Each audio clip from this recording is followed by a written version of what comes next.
Hello and welcome to Ask Auto Guru. क्या आप जानते हैं कि पल्सर 180 जो बजाज ने ये प्रमोशन तो नहीं लेकिन कहीं ना कहीं डिमोशन जरूर दिखता है। यहाँ पे फेड हटा लिया है जो कि अपग्रेड कर ली थी, अब इसे वापस से फेड निकाल दिया है, मतलब पहले दिया था अभी निकाल लिया है, ऐसा छीन लिया। खैर इसके कंपटीशन में एक गाड़ी और आती है होंडा की ओर से, क्या ये इसे बीट कर पाती है? और क्या आप ये भी जानते हो कि इन दोनों गाड़ियों में कीमत का भी फर्क है, लगभग 16,000 रुपए ज्यादा महंगी है होंडा की हॉर्नेट 2.0।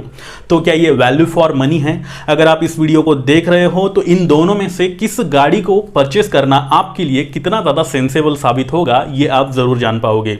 सबसे पहले अगर मैं बात करूं इन दोनों के लुक की, तो लुक हमेशा से ही सब्जेक्टिव मैटर रहा है, मैं इस पर कभी भी नहीं बोलता। जिस तरह से आप स्क्रीन पर देख पा रहे हो इन दोनों का लुक आप खुद जज कर लो। मैं बढ़ता हूं आगे और बात करता हूं इन दोनों के बिल्ड क्वालिटी की, इन दोनों के मजबूती की, किस तरह से किया गया है इन दोनों का कंस्ट्रक्शन और कौन है बेस्ट। तो देखो यहाँ पे कौन है बेस्ट ये कहना मुश्किल है क्योंकि बजाज एक बहुत ही बड़ा ब्रांड है। इससे पहले बजाज ने काफ़ी अच्छी जो पल्सर, इस ब्रांड ने काफ़ी अच्छी गाड़ियाँ बेची है और लोगों की पसंद भी है। इसमें आपको हेडलाइट की क्वालिटी, रियर लाइट की क्वालिटी, जो मडगार्ड से दो स्विचेस की क्वालिटी मिल रही है, जो हैंडल बार की क्वालिटी मिल रही है, सीटिंग की क्वालिटी मिल रही है, एवरीथिंग A1 है। यहाँ पे कोई भी आपको दिक्कत नहीं आने वाली, काफ़ी बेहतरीन बिल्ड क्वालिटी बजाज में मिल रही है।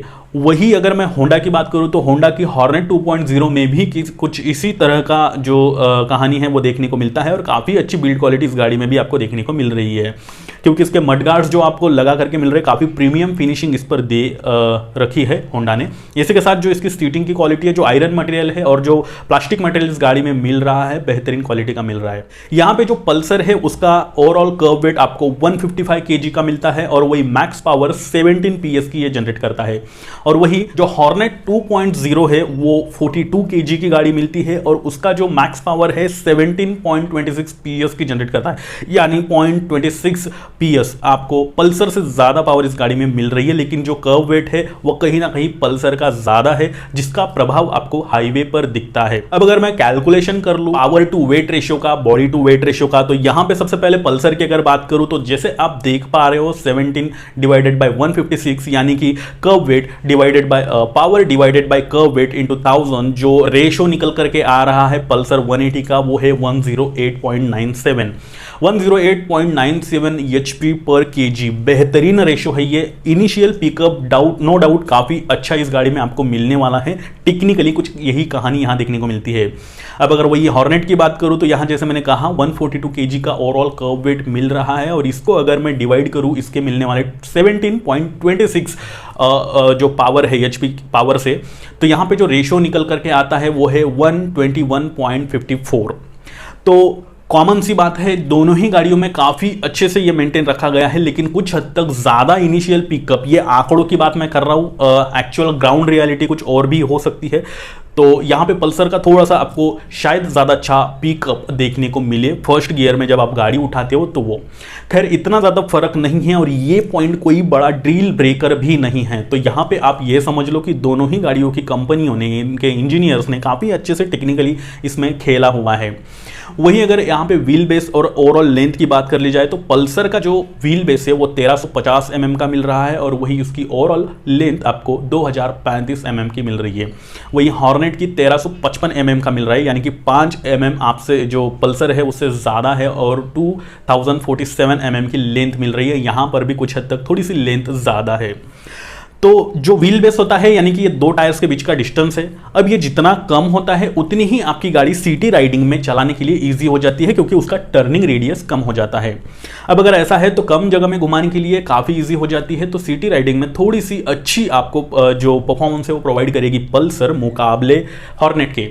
ऐसा बिल्कुल भी नहीं है कि हॉर्नेट नहीं चल पाएगी, काफ़ी अच्छी चलेगी ये, लेकिन जो लेंथ होती है अगर अच्छी खासी रही तो हाईवे पर स्टेबिलिटी बनाने में काफ़ी अच्छी हेल्प करती है, क्योंकि व्हील बेस के मुकाबले जो आपकी लेंथ है वो भी काफ़ी काम आती है हाई स्पीड में गाड़ी जो है हाईवे पर चलाने के लिए। वैसे यहाँ पे भी 19-20 के फर्क से दोनों का कहीं ना कहीं कॉम्बिनेशन बेहतरीन फिक्स होता है। यहाँ पे कोई भी ज्यादा विन और कोई भी ज्यादा डाउन नजर नहीं आता है। गाड़ी चाहे कोई भी हो, सबसे ज्यादा इंपॉर्टेंट पार्ट तो उनका वो होता है जो जिसके ऊपर हम बैठते हैं, यानी सीटिंग। तो इन दोनों ही गाड़ियों की जो ओवरऑल सीट हाइट है वो 795 mm की मिल रही है।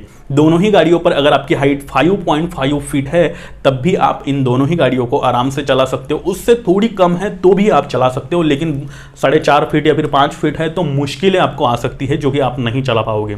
दोनों ही गाड़ियों पर स्प्लिट सीट आपको मिल रही है। लेंथ दोनों की लगभग बराबर है।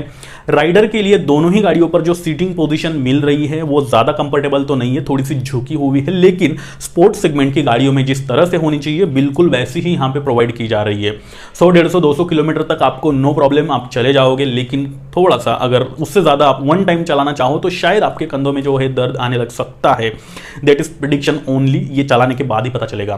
खैर, अगर मैं पिलियन सीटिंग की बात करूं राइडर के लिए तो नो डाउट जैसे मैंने बताया अच्छा ही है। पिलियन के लिए थोड़ी सी कंफर्टेबल साबित हो सकती है ये पल्सर पे, क्योंकि यहां पे जो ग्रैब रेल्स मिल रहा है वो स्प्लिट है दोनों पे, पकड़ने के लिए काफी इजी है दोनों साइड में। तो सिंगल साइड बैठने वाला बंदा हो या फिर डबल साइड पैर करके बैठने वाला बंदा हो, दोनों के लिए सीट काफी अच्छी यहां पे प्रोवाइड की जा रही है। थोड़ी सी झुकी हुई है लेकिन मुकाबले हॉर्नेट के ज्यादा नहीं है।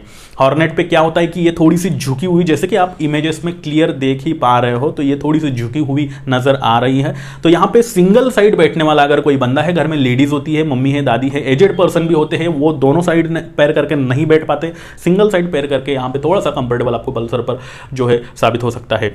इन दोनों ही गाड़ियों को अगर आप ऑफ रोडिंग करना चाहते हो, पहाड़ वाले रास्तों पर लेकर के जाना चाहते हो, उबड़ खाबड़ रास्ते अगर आ जाते हैं आपके रास्ते में, तब भी इन दोनों के नीचे से कुछ भी आपको हिट नहीं होगा, क्योंकि पल्सर का जो ग्राउंड क्लियरेंस है 165 mm मिल रहा है, हॉर्नेट का 167 mm मिल रहा है, जो कि थोड़ा सा ज्यादा है। 2-3 mm इतना ज्यादा फर्क नहीं पड़ता है। दोनों का ही ग्राउंड क्लियरेंस काफी बेहतरीन यहां पे मिल रहा है। जिस हिसाब से आपको व्हील बेस मिल रहा है, दो टायर्स के बीच का डिस्टेंस मिल रहा है, उतना ही व्हील बेस भी आपको जो ग्राउंड क्लियरेंस है वो भी आपको बेहतरीन मिल रहा है। किसी भी गाड़ी की हैंडलिंग को बेहतर बनाने का काम करते हैं उसमें मिलने वाले टायर्स। वैसे इन दोनों ही गाड़ियों में आपको ट्यूबलेस टायर्स मिल रहे हैं। पल्सर में आपके जो फ्रंट है उसमें आपको 90/90 सेक्शन के 17 इंचेस के टायर मिल रहे हैं, और रियर में 120/80 सेक्शन का 17 यानी 17 इंचेस के टायर्स मिल रहे हैं, फ्रंट और रियर दोनों साइड। वही अगर हॉर्नेट की बात कर ली जाए, जैसे मैंने कहा इसमें भी आपको ट्यूबलेस टायर्स मिल रहे हैं। फ्रंट में 110/70 सेक्शन के 17 इंचेस के, और वही रियर में 140/17 140/70 सेक्शन के 17 इंचेस के टायर्स मिल रहे हैं। तो देखो हाइट तो टायर्स की लगभग सेम ही है, लेकिन विड्थ यहां पे थोड़ी सी ज्यादा मिल रही है आपको हॉर्नेट में, जिसका प्रभाव आपको हाईवे पर डेफिनेटली दिखने वाला है। इतना ज्यादा फर्क यहां पर भी नहीं है। दोनों ही गाड़ियों के प्रीवियस ट्रैक रिकॉर्ड की मैं बात करूं तो कॉर्नरिंग काफी अच्छे से ले लेती है ये दोनों गाड़ियां। बारिश के दिनों में भी काफी अच्छे से चिपक कर चलती है, रोड को छोड़ती नहीं है। पैनिक सिचुएशन में ब्रेकिंग अगर लग जाए तो कुछ गाड़ियां ऐसी होती है जिनका रियर टायर फिसलने लग जाता है, स्कीड होने लग जाता है। काफी एक्सट्रीम कंडीशन में अगर आपने ब्रेकिंग लगा दी तो वो प्रॉब्लम शायद यहां पे रिड्यूस हो सकता है, कम आपको आ सकता है। खैर, अब इन दोनों के दिलों की बात कर लेते हैं। इन दोनों में दिल भी है और जान भी है और धड़कते भी है। तो यहाँ पे पल्सर में आपको 178.6 सीसी का air cooled 4 stroke 2 wall twin spark DTSI BS6 engine मिल रहा है। FI के साथ ये आ रहा है, और यहाँ पे आपको सेल्फ स्टार्ट का ऑप्शन मिल जाता है। और ये जो इंजन है मैक्स पावर प्रोड्यूस करता है 17 PS की, जैसे मैंने कहा, @8500 RPM पर। वही जो मैक्स टॉर्क है 14.2 Nm का ये जनरेट करती है @6500 RPM पर। और इस गाड़ी में आपको 5 स्पीड गियर बॉक्स मिल जाता है, मैन्युअली ऑपरेट करना पड़ता है आपको, वैसे हर गाड़ी में करना पड़ता है, इसमें भी है। अब इसके मुकाबले हॉर्नेट का इंजन कैसा है, तो यहाँ पे आपको 184.40 सीसी का air cooled 4 stroke single cylinder engine मिल रहा है। BS6 के साथ ये आ रहा है। ऑफकोर्स इसमें भी आपको फ्यूल इंजेक्शन यानी FI मिल रहा है। यहाँ पे अभी आपको सेल्फ स्टार्ट का ऑप्शन मिल जाता है। दोनों ही गाड़ियों में किक का कोई ऑप्शन नहीं है। अब जो ये हॉर्नेट है तो इसका मैक्स पावर 17.26 PS @8500 RPM पर। दोनों के RPM सेम है, लेकिन हॉर्नेट की पावर थोड़ी सी ज्यादा है। वही मैक्स टॉर्क जो है 16.1 Nm का, थोड़ा सा टॉर्क भी ज्यादा है @6000 RPM पर। और यहाँ पर भी आपको 5 स्पीड गियर बॉक्स मिल जाता है, मैनुअली ऑपरेशन यहाँ इनका होता है। थोड़ा बहुत पावर का फर्क है, टॉर्क मैनेजमेंट का फर्क है, जिसमें हॉर्नेट के थोड़े से ज्यादा पॉइंट्स यहाँ पर देखने को मिलते हैं। इसके अलावा इन दोनों ही गाड़ियों का माइलेज भी आपको अलग अलग मिलता है। इंजन का फर्क जैसे मैंने कहा, वैसे भी माइलेज हमेशा डिपेंड करता है आप लोगों की राइडिंग स्किल पे, आप किस तरह से गाड़ी चलाते हो, किस तरह से उसे रगड़ते हो, ये सारी कहानियां उसी पे डिपेंड करती है। कुछ लोगों को पल्सर का ज्यादा मिलता है हॉर्नेट के मुकाबले, तो कुछ लोगों को हॉर्नेट का ज्यादा मिलता है पल्सर 180 के मुकाबले। ये तो चलते रहता है, mileage always depend on your riding skill, ध्यान में रखना ये बात। पल्सर में 15 लीटर का फ्यूल टैंक आपको मिल रहा है और वही हॉर्नेट में 12 लीटर का फ्यूल टैंक मिल रहा है। तो अगर एक बार गाड़ी पूरा पेट्रोल भर दी आपने 15 लीटर, तो ज्यादा रेंज आपको पल्सर देगी लॉन्ग राइड के दौरान, ये थोड़ी सी आपको हेल्प करने वाली है। वही हॉर्नेट में आपको 102 बार कई बीच में, अगर 12 लीटर आपके लिए सफिशिएंट है तो ठीक है, लंबी राइड में जा रहे हो तो कई बीच में रुक के आपको फील करवाना पड़ सकता है। इतने पर ही हमारी कहानी खत्म नहीं हो रही है, यहाँ पे एडिशनल फीचर्स भी कुछ ये दोनों गाड़ियां अपने साथ लेकर के आ रही है, जो इन दोनों ही गाड़ियों को 4 चांद लगा रहे हैं। देखते हैं पल्सर में आपको क्या मिलता है। तो यहाँ पे आपको सिंगल चैनल ABS मिल रहा है, DTSI टेक्नोलॉजी का इंजन मिल रहा है, side stand cut off sensor मिल रहा है, सेफ्टी फीचर है ये। वैसे अगर स्टैंड आपका नीचे है तो इंजन चालू नहीं होता है। इंस्ट्रूमेंट कंसोल जो है वो यहाँ पे एनालॉग प्लस डिजिटल यानी सेमी डिजिटल सेमी एनालॉग मिल रहा है। डिस्टेंस टू एम्प्टी इंडिकेटर मिल रहा है, डिजिटल स्पीडोमीटर जो है वो इसमें मिल रहा है, फ्यूल गेज इंडिकेटर मिल रहा है, हेडलाइट जो है इसमें आपको हैलोजन मिल रहा है, जबकि उधर आपको LED मिल रहा है। खैर हॉर्नेट की भी बात कर लेंगे। और पास लाइट स्विच इसमें मिल रहा है आपको, इंजन किल स्विच मिल रहा है, टेल लाइट जो है वो LED मिल रहा है, टर्न सिग्नल जो मतलब इंडिकेटर्स हैं आपके वो बल्ब में मिल रहे हैं। वैसे भी ये फ्लेक्सिबल है, अगर आपकी गाड़ी गिर भी जाती है तो सबसे पहला इंपैक्ट आपका उसी पर आता है इंडिकेटर पर, तो वो टूटने के चांसेस कम है पल्सर में, जो कि हॉर्नेट में कुछ हद तक स्टिफ नजर आते हैं और वो LED के हैं। हॉर्नेट में उसी के साथ आपको सिंगल चैनल ABS मिल रहा है, सर्विस ड्यू इंडिकेटर मिल रहा है, इंस्ट्रूमेंट कंसोल जो है वो फुली डिजिटल आपको यहाँ मिल रहा है, पास लाइट स्विच इसमें भी आपको मिल रहा है, डिजिटल क्लॉक इसमें आपको मिल रहा है जो कि पल्सर में नहीं मिल रही है, हजार्ड स्विच इसमें भी मिल रहा है आपको जो कि पल्सर में नहीं मिल पा रहा है, पैसेंजर फुट रेस्ट डेफिनेटली दोनों ही गाड़ियों में आपको मिलना ही है, इंजन किल स्विच यहां मिल रहा है आपको, हेडलाइट जो है वो LED मिल रहा है, टेल लाइट एक शेप का काफी मतलब एक्स शेप का यहाँ पे काफी यूनिक LED हेडलैम्प आपको देखने को मिल रहा है, टर्न सिग्नल लैंप जो है वो भी LED के है जैसे मैंने कहा, इंडिकेटर और लो फ्यूल इंडिकेटर भी आपको हॉर्नेट में मिल रहा है। तो इन दोनों ही गाड़ियों के ये सारे फीचर्स किसी में कुछ है तो किसी में कुछ नहीं है, और दोनों में दोनों कुछ चीजें भी है जैसे कि आप अपनी स्क्रीन पर देख ही पा रहे हो। और साथ ही साथ ये सारे के सारे फीचर्स आपको पल्सर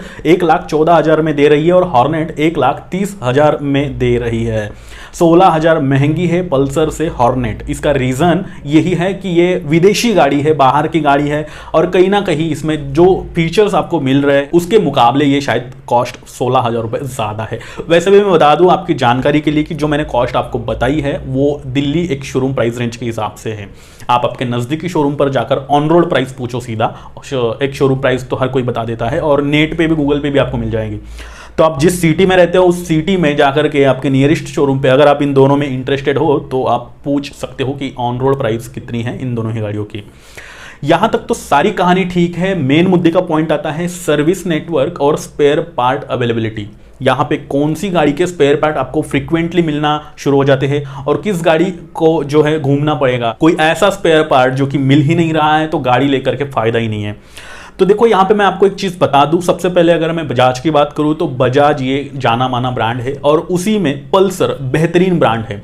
पल्सर की 125 सीसी की गाड़ी हो या 150 सीसी, 150 सीसी में ही 3-4 वेरिएंट है, 180 सीसी हो या फिर 220 सीसी हो, जो भी है सब गाड़ियां एक दूसरे से मिलती जुलती है, एक ही माँ के सारे बेटे हैं ऐसा लगता है।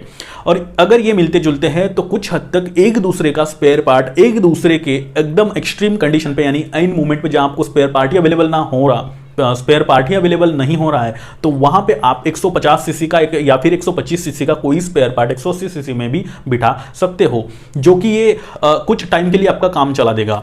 हॉर्नेट का मैं बताता हूँ आपको। वैसे होंडा की सर्विस नो डाउट काफ़ी अच्छी है, बहुत ही बेहतरीन है मैं कहूँगा। जगह जगह इसके सर्विस नेटवर्क्स भी आपको अवेलेबल हो जाते हैं। अगर आप बहुत ही ज़्यादा रूरल एरिया में रहते हो तो वहाँ पर पर्टिकुलर इस गाड़ी के होंडा हॉर्नेट 2.0 के स्पेयर पार्ट मिलना खासा मुश्किल है। क्यों? क्योंकि ये गाड़ी पिछले साल ही आई है, धीरे धीरे मार्केट में चल रही है, बढ़ रही है, इसका नया एडिशन भी आया है। तो धीरे धीरे स्पेयर पार्ट आपको सर्कुलेट होएंगे और फिर उसके बाद मिलना शुरू होगा। वैसे भी आज की तारीख में स्पेयर पार्ट अवेलेबिलिटी इसकी काफ़ी अच्छी है, लेकिन जैसे मैंने कहा काफ़ी ख़राब एरिया में जहाँ नेटवर्क भी नहीं है और जहाँ आपका जैसे टूरिंग पर्पज़ के लिए अपन निकलते हैं, ऐसे में अगर ख़राब हो जाए तो लोकल मैकेनिक वहाँ जो बैठा है बंदा हाईवे के पास, उसके पास अवेलेबल होगा ही, ये गारंटी नहीं है। खैर, अगर इन दोनों ही गाड़ियों की वन टाइम मेंटेनेंस कॉस्ट की मैं बात करूं तो यहाँ पे 300 से लेकर 500 रुपए के बीच में खर्चा आपको आना है, और अगर आप कोई मेजर पार्ट चेंज करते हो तो डेफिनेटली उसका खर्चा और आपको अलग से आना है। यहां तक तो मैंने सारी कहानी आपको बता दी, इन दोनों ही गाड़ियों के प्रोज क्या है, कॉन्स क्या है, किस गाड़ी में क्या आपको अच्छा मिलता है। आप आपके अकॉर्डिंग इन दोनों में से कौन सी गाड़ी चूज करोगे, कौन सी गाड़ी खरीदना पसंद करोगे, मुझे कमेंट में जरूर बताना। अब अगर मोरल पे बढ़ लिया जाए कि इन दोनों में से कौन सी गाड़ी आपके लिए बेहतर है, ये मुझसे ज्यादा आप जान पाओगे, क्योंकि दोनों ही चीजें मैंने बता के रख दी है। अब मैं मेरे पर्सनल ओपिनियन की अगर बात करूं तो यहां पे मैं हॉर्नेट 2.0 खरीदूं। ग्राफिक्स इसमें कुछ हद तक अच्छे हैं, बेहतर है। पल्सर भी मुझे अच्छी लगती है, जबकि मैं पल्सर का ओनर भी हूं, प्राउड ओनर हूं, लेकिन हॉर्नेट की नई टेक्नोलॉजी, इसमें ड्यूअल थ्रोटल का जो रिस्पॉन्स है वो मिल रहा है, और साथ ही होंडा का रिलायबिलिटी जो है वो मिल रहा है, होंडा का भरोसा मुझे मिल रहा है। ये हो गई मेरे पर्सनल ओपिनियन की बात। अब मैं आपसे जानना चाहूंगा कि आप पल्सर खरीदोगे या फिर होंडा हॉर्नेट 2.0 खरीदोगे।